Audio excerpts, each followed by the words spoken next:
Saya menjimpen perang itu. Perang itu waktu sedikit tapi sebuah simbol dihimpinsi. Udin mengaku, suaranya lirih seperti bisikan. Setiap kata yang keluar dari mulutnya membawa beban berat dari kenangan yang tak terlupakan. Sebuah pengakuan yang mengerikan, sebuah pengingat nyata tentang kengerian yang telah ia saksikan dan ikuti. Parang itu telah menjadi saksi bisu dari banyak tragedi yang tak terungkap. Saat itu tahun 1965. Indonesia sedang kacau. Suasana penuh ketegangan dan ketakutan menyelimuti setiap sudut negeri ini. Gelombang kekerasan melanda seluruh negeri, meninggalkan jejak darah dan kesunyian. Setiap hari, berita tentang pembunuhan dan kekejaman menyebar seperti api. Udin bukanlah orang yang kejam, bukan sifat aslinya. Dia adalah seorang pria sederhana yang terjebak dalam situasi yang di luar kendalinya. Namun, ia terjebak dalam pusaran revolusi, dipaksa menjadi roda gigi dalam mesin kematian.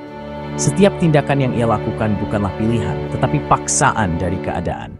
Kisahnya, seperti banyak orang lain dari masa itu, tetap terkubur di bawah lapisan ketakutan dan penyangkalan resmi selama beberapa dekade.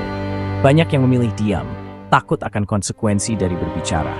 Kisahnya adalah jendela menuju sisi gelap masa lalu Indonesia. Secercah gambaran tentang pembunuhan massal yang menelan Aceh dan bagian lain negara ini. Setiap sudut negeri ini memiliki cerita serupa, cerita yang menunggu untuk diceritakan. Ini adalah kisah yang perlu diceritakan, bukan untuk membuka kembali luka lama, tetapi untuk mengakui masa lalu dan menghormati ingatan mereka yang telah tiada. Dengan menceritakan kisah ini, kita berharap dapat memberikan penghormatan yang layak bagi mereka yang telah menjadi korban, dan memastikan bahwa sejarah tidak akan terulang kembali.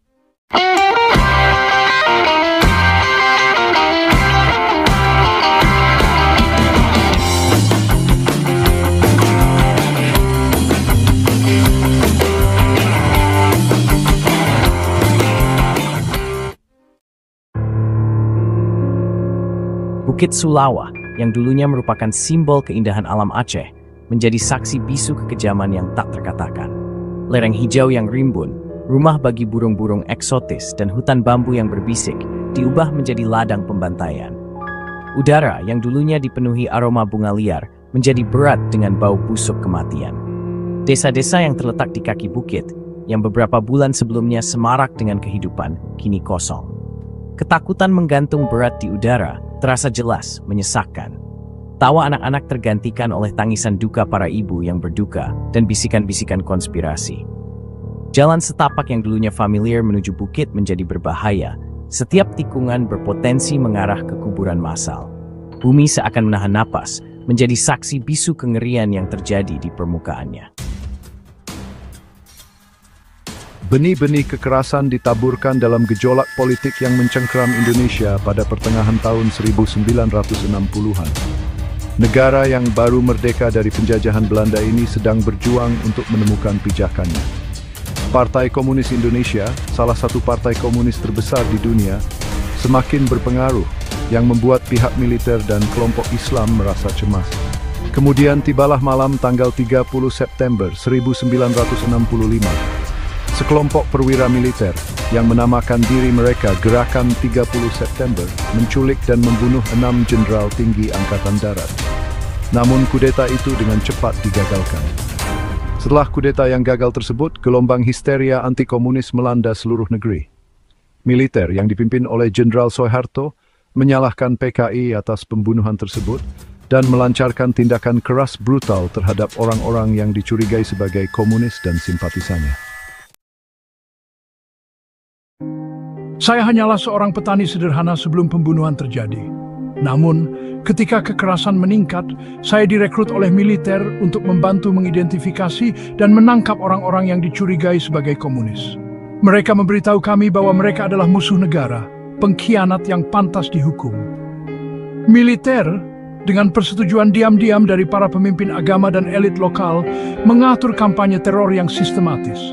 Saya menjadi peserta yang tidak rela, terseret arus kekerasan yang menelan tanah air saya. Di Sigli saja militer melaporkan kematian 314 orang. Tapi saya tahu yang sebenarnya. Saya telah melihat truk-truk yang penuh dengan mayat, mendengar jeritan yang menggema di perbukitan di malam hari. Angka resmi saya tahu adalah perkiraan kasar dari skala sebenarnya dari pembunuhan tersebut. Pemerintah Indonesia selama beberapa dekade menyatakan bahwa jumlah korban pembunuhan tahun 1965 hingga 66 adalah sekitar 80.000 orang.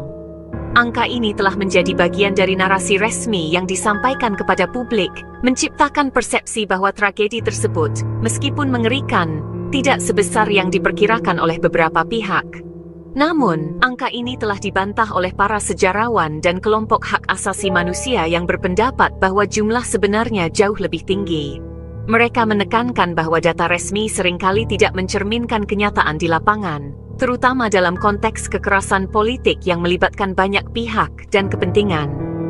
Para peneliti yang menggunakan kombinasi penelitian arsip, wawancara dengan para penyintas, dan analisis statistik memperkirakan bahwa jumlah korban tewas bisa mencapai antara 500.000 hingga lebih dari 1 juta orang. Penelitian ini melibatkan upaya yang sangat mendalam dan teliti, termasuk pengumpulan kesaksian dari berbagai sumber yang sering kali tersembunyi atau diabaikan. Pembunuhan tersebut yang jauh dari ledakan kemarahan rakyat secara spontan, sebenarnya merupakan kampanye pembunuhan massal yang terorganisir dengan baik dan sistematis. Kampanye ini melibatkan berbagai elemen negara dan militer, serta dukungan dari pihak-pihak tertentu yang memiliki kepentingan politik dan ekonomi. Namun, pemerintah Indonesia enggan untuk mengakui skala sebenarnya dari kekejaman tersebut atau meminta pertanggungjawaban mereka yang bertanggung jawab. Pengakuan ini dianggap dapat merusak citra negara dan memicu ketegangan politik yang baru. Kurangnya pengakuan resmi telah menyulitkan para penyintas dan keluarga korban untuk mendapatkan keadilan dan penyelesaian. Mereka terus berjuang untuk mengungkap kebenaran dan mendapatkan pengakuan atas penderitaan yang mereka alami, meskipun menghadapi banyak rintangan dan tantangan dari berbagai pihak.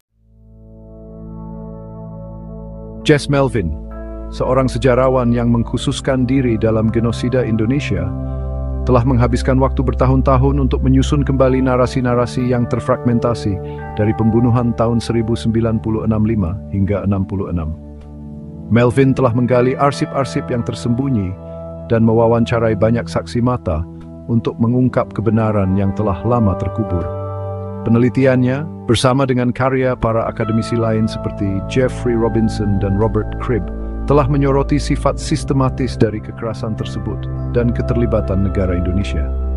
Mereka telah mengumpulkan bukti-bukti yang menunjukkan bahwa kekerasan ini bukanlah tindakan spontan, melainkan bagian dari rencana yang lebih besar yang melibatkan berbagai elemen negara. Karya Melvin, yang didasarkan pada penelitian arsip yang cermat dan wawancara dengan para penyintas, menunjukkan bahwa pembunuhan tersebut tidak terbatas pada orang-orang yang dicurigai sebagai komunis, tetapi juga menargetkan etnis Tionghoa, anggota serikat pekerja, guru, seniman, dan siapapun yang dianggap sebagai ancaman bagi tatanan baru. Melvin telah mengungkapkan bagaimana berbagai kelompok ini menjadi sasaran dalam upaya untuk menghapus segala bentuk oposisi dan menciptakan masyarakat yang homogen. Temuan ini menantang narasi resmi dan mengungkap kebrutalan rezim yang berkuasa setelah pembunuhan tersebut. Narasi resmi yang selama ini diajarkan di sekolah-sekolah dan disebarkan melalui media massa seringkali mengabaikan atau memutarbalikkan fakta-fakta ini. Melvin dan rekan-rekannya berusaha untuk mengubah pemahaman publik tentang periode kelam ini dalam sejarah Indonesia. Kesunyian terus menyelimuti peristiwa tahun 1965 hingga 66, sehingga sulit untuk mencapai perhitungan penuh atas kekejaman tersebut dan untuk membawa penyelesaian bagi keluarga para korban. Banyak keluarga korban yang masih mencari keadilan dan pengakuan atas penderitaan yang mereka alami. Mereka berharap bahwa dengan mengungkap kebenaran, luka-luka dapat mulai sembuh dan mereka dapat bergerak maju dengan pemahaman yang lebih baik tentang seluruh mereka.